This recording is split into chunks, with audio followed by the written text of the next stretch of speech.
அப்துல் மியாவோட மரணத்துக்கு அப்புறம் அவருடைய 3 குழந்தைங்களும் அனாதை ஆயிட்டாங்க. இப்ப அவங்களுக்கு அப்பாவோட ஆதரவு இல்லாம போயிடுச்சு. இனிமே என்ன ஆகுமோ, நம்ம குடும்பத்தை எப்படி நடத்துறது? 2 வயசு வந்த பொண்ணுங்க இருக்காங்க, கல்யாணம் வேற பண்ணணும். அல்லா கருணை காட்டுங்க அல்லா. அம்மா, இப்ப நாங்க தான் வெளியில போய் வேலை செய்யணுமா? ஆனா உன்னால என்ன வேலை பண்ண முடியும்? எனக்கு ஒரே ஒரு வேலை தான் நல்லா செய்ய தெரியும், சமைக்கிற வேலை. நாம ஏன் ஒரு பிரியாணி சென்டர் ஓபன் பண்ண கூடாது? ஆனா அதுக்கு நிறைய பணம் தேவைப்படுமே. பணத்தை பத்தி கவலைப்படாதீங்க, என்கிட்ட கொஞ்சம் நகைங்க இருக்கு. ஒரு முறை எல்லாமே சரியாயிடுச்சுன்னா நீங்க எல்லாம் சேர்ந்து இதை திருப்பிடுங்க. ஆனா அம்மா, அப்பா இதை உங்களுக்காக வாங்கி கொடுத்தது. கண்ணா, எனக்கு இந்த நகையை விட முக்கியம் நீங்க தான். இந்த நகையில என்ன இருக்கு, அதை மறுபடியும் கூட வாங்கிக்கலாம். சரிங்கம்மா. ஷிஃபானி அவங்க அம்மாவோட நகைகளை வாங்கிக்கிட்டா.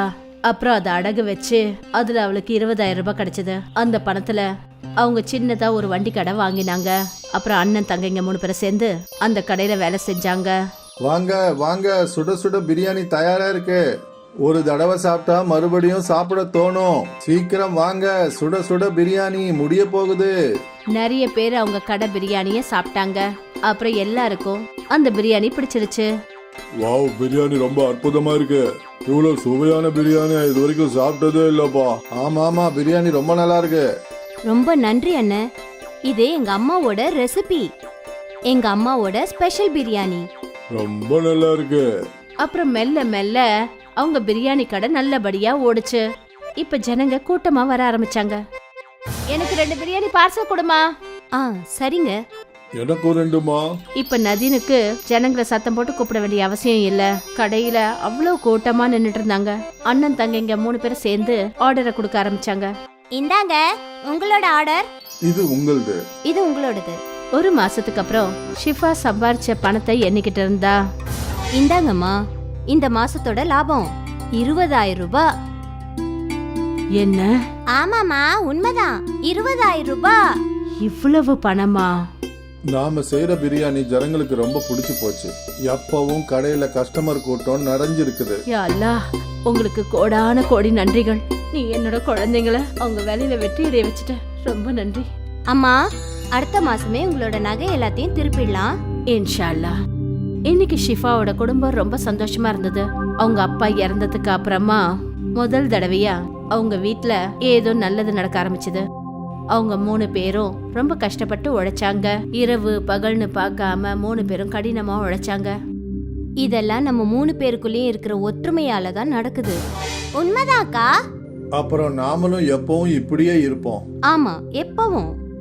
சில மாசங்கள்ல 3 பேரும் வண்டி கடையில இருந்து ஹோட்டலுக்கு வந்தாங்க. நதீம் கவுண்டர்ல உட்கார்ந்துருந்தான்.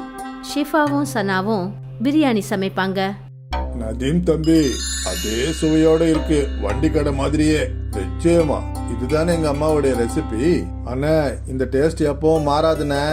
ஜனங்க எப்பவும் அவங்க பிரியாணியோட டேஸ்ட பாராட்டிக்கிட்டே இருப்பாங்க.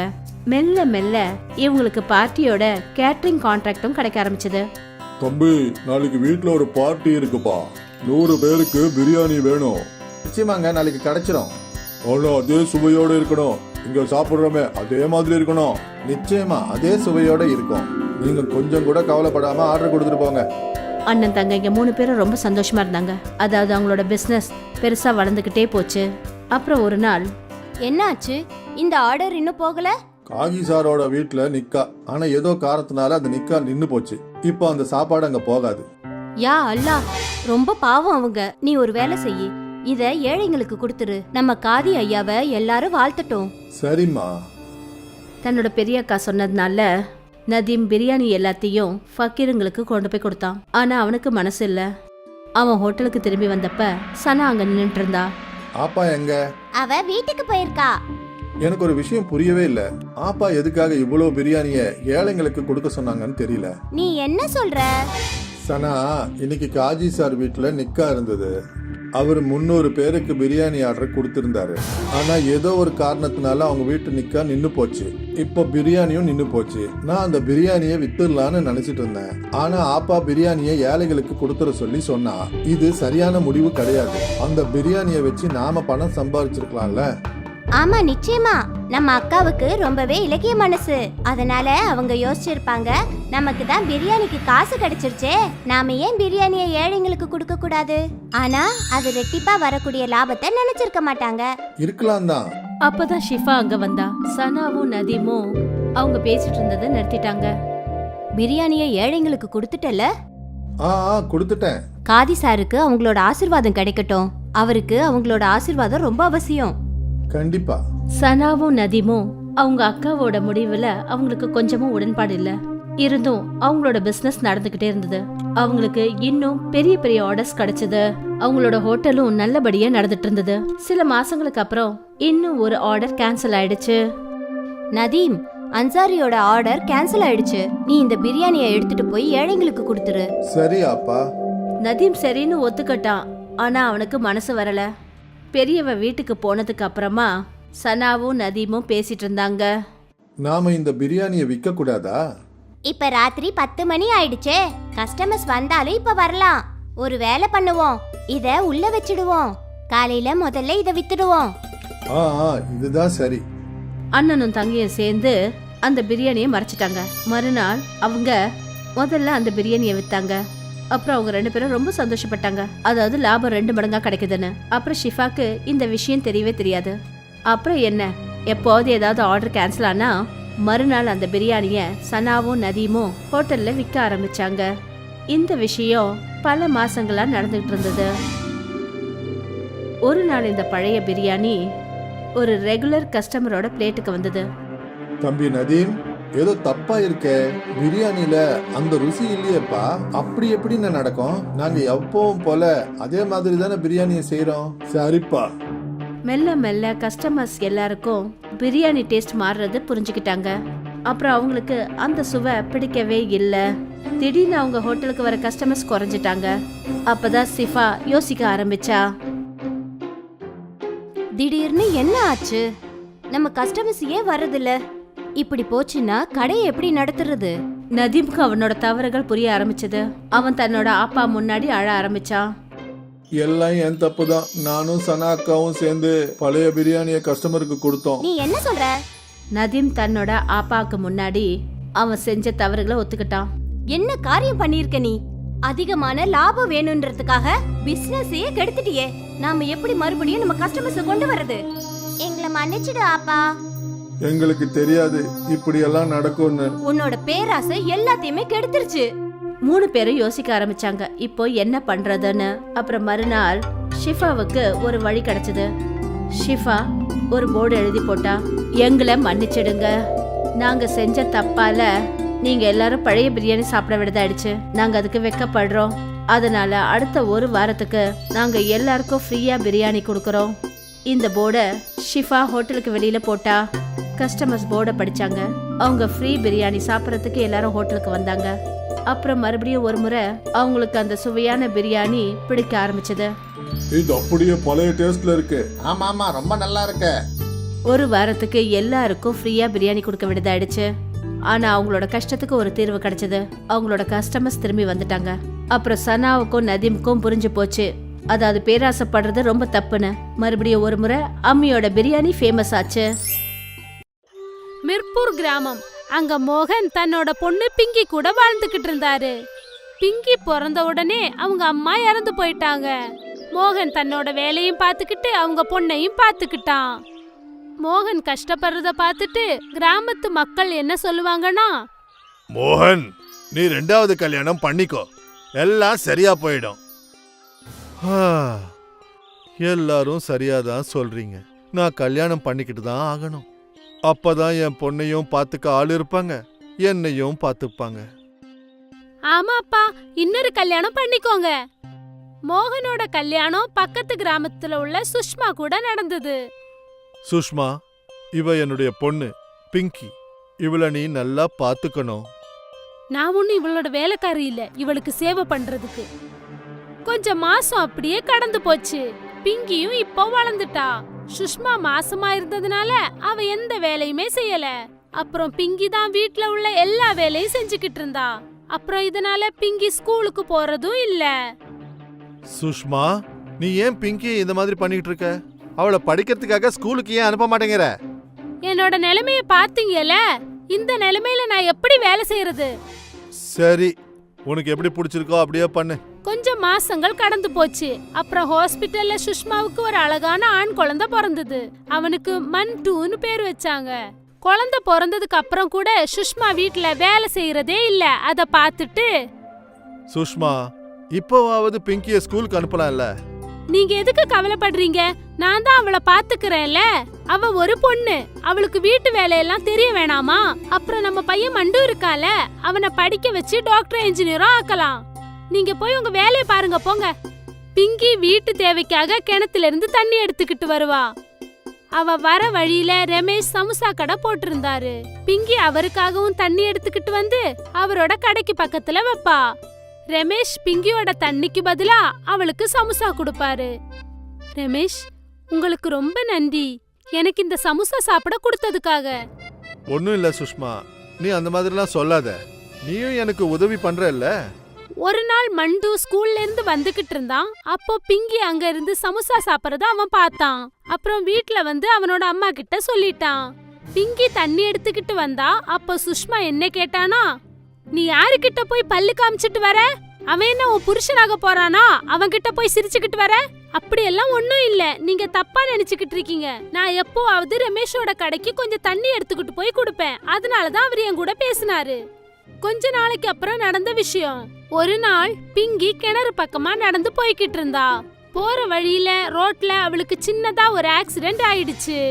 அத பார்த்து ரமேஷ் அவளை ஹாஸ்பிட்டலுக்கு கூட்டிக்கிட்டு போனான். அப்புறம் ஹாஸ்பிட்டல்ல வைத்தியம் பார்த்துட்டு அவளை வீட்டுக்கு கூட்டிக்கிட்டு வந்தான். அன்னைக்கு பிங்கி வீட்டுக்கு வரதுக்கு ரொம்ப லேட் ஆயிடுச்சு. எவன் கூட போய் ஊர் சுத்திட்டு நீ வீட்டுக்கு வந்திருக்க? வாய மூடு சுஷ்மா, என்ன பேசுறன்றத பார்த்து பேசு. என்ன நடந்ததுன்னு கேட்காம நீ பாட்டுக்கிட்டு பேசிக்கிட்டே இருக்க. சரி சரி, நீங்களே பாத்துக்கோங்க உங்க பொண்ணு என்னெல்லாம் பண்றான்னு. அடுத்த நாள் இந்த நிலைமையிலையும் பிங்கிய அவங்க அம்மா எல்லா வேலையும் செய்ய வச்சாங்க. பிங்கி இவ்வளோ கஷ்டப்பட்டு வேலை செய்யறத பார்த்து ரமேஷுக்கும் பிங்கிக்கும் மெதுவா மெதுவா காதல் உருவாச்சு. ஒரு நாள் ரமேஷ் அவன் மனசுல இருக்கிற விஷயத்த பிங்கி கிட்ட சொல்லிட்டான். அவன் அவளை காதலிக்கிறாங்கிற விஷயத்த. பிங்கி இத கேட்டு சந்தோஷப்பட்டா. அவளும் அதுக்கு சரின்னு சொல்லிட்டா. கொஞ்ச நாளைக்கு அப்புறம் ரமேஷ் ரோட்ல போய்கிட்டு இருக்கும்போது ட்ரக் இடிச்சு ஆக்சிடென்ட் ஆயிடுச்சு. அதுல அவனுக்கு ரொம்ப அடிபட்டுடுச்சு. அப்போ பிங்கி கிணத்துல இருந்து தண்ணி எடுத்துக்கிட்டு போய்கிட்டு இருந்தா. அப்போ ரமேஷுக்கு ஆக்சிடென்ட் ஆனத பார்த்ததும் அவ குடத்தை கீழே போட்டுக்கிட்டு ஓடி அங்க போனா. அப்புறம் ரமேஷ பார்த்து அவ ஓன்னு அழுதா.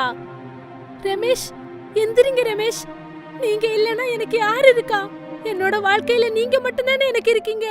கிராமத்து ஆளுங்க ரமேஷ வைத்தியம் பண்றதுக்காக எடுத்துட்டு போயிட்டாங்க. அப்புறம் பிங்கி கோவிலுக்கு போய் நல்லா அழுதா. அப்புறம் சுவாமி அங்க வந்தாரு. சொல்லுமா, என்ன ஆச்சு? ஏன் அழுவுற? சொல்லுமா. இத கொண்டு போய் கோயிலுக்கு பின்னாடி புதைச்சிரு. அதுக்கப்புறம் உன்னுடைய வாழ்க்கையே மாறிடும். சுவாமிஜி சொன்னதெல்லாம் செஞ்சுட்டு பிங்கி வீட்டுக்கு போயிட்டா. வெறும் கையோட வந்த பிங்கிய பார்த்து சுஷ்மா என்ன கேட்டாங்கன்னா, தண்ணி எங்கன்னு கேட்டாங்க. தெரியாம பானை என் கையில இருந்து கீழே விழுந்து உடைச்சிடுச்சு. அதனாலதான் நான் தண்ணி எடுத்துட்டு வரல. பிங்கி அடுத்த நாள் கோவிலுக்கு போனா. அங்க போய் பார்த்தா அங்க மாம்பழங்கள் இருந்துச்சு. அங்க பார்த்தா அங்க பெரிய பெரிய மாம்பழ வீடுகள் இருந்துச்சு. அப்போதான் அங்க கடவுள் தோன்றினாரு. அவர் என்ன சொன்னாருன்னா, மகளே பிங்கி, நீ ரொம்ப நல்ல பொண்ணு. அதனால நீ வீட்டுக்குள்ள போய் கேட்டினா உனக்கு நல்ல நல்ல ஆடைகள் கிடைக்கும். அப்புறம் 2வது வீட்டுல உனக்கு தேவையான சாப்பாடு கிடைக்கும், எல்லாம் கிடைக்கும். அதே மாதிரி 3வது வீட்டுக்குள்ள உனக்கு தங்கமும் காசும் வெள்ளியும் கிடைக்கும். இத சொல்லிட்டு கடவுள் அங்க இருந்து மறைஞ்சிட்டாரு. பிங்கி வீட்டுக்குள்ள போனா. அப்புறம் நல்ல ட்ரெஸ்ஸ போட்டுக்கிட்டா. அப்புறம் அவ 2வது வீட்டுக்கு போனப்போ ரொம்ப சுவையான சாப்பாட வயிறு ஃபுல்லா சாப்பிட்டா. அப்புறம் அவ 3வது வீட்டுக்குள்ள போக வேண்டான்னு தான் நினைச்சுக்கிட்டு இருந்தா. ஏன்னா அவளுக்கு பணமும் தங்கமும் தேவையே இல்ல. அப்புறம் அவ வீட்டுக்கு திரும்பி போயிட்டா. என்ன பிங்கி, இவ்வளவு நேரம் எங்க இருந்த? அப்புறம் இந்த புது Dress உனக்கு எங்க இருந்து கிடைச்சது? உன்னோட அவர் உனக்கு கொடுத்தாரா? என்னம்மா நீங்க எப்ப பார்த்தாலும் என்ன பத்தி தப்பாவே நினைக்கிறீங்க? இப்பவாவது என்ன பத்தி கொஞ்சம் நல்லதா நினைங்களேன். எனக்கு ஒரு சுவாமி 3 மாய மாம்பழம் கொடுத்தாரு. அதுல இருந்து தான் எனக்கு இது கிடைச்சது. பொய் சொல்லாத. நீ சொல்றதெல்லாம் நான் நம்ப மாட்டேன். யாரோ ஒருத்தன் தான் உனக்கு வாங்கி கொடுத்திருக்கான். நீ என்கிட்ட பொய் சொல்றியா? சரிம்மா, நீங்க அப்படியே நினைச்சுக்கோங்க. கொஞ்சம் மாசங்கள் கடந்து போச்சு.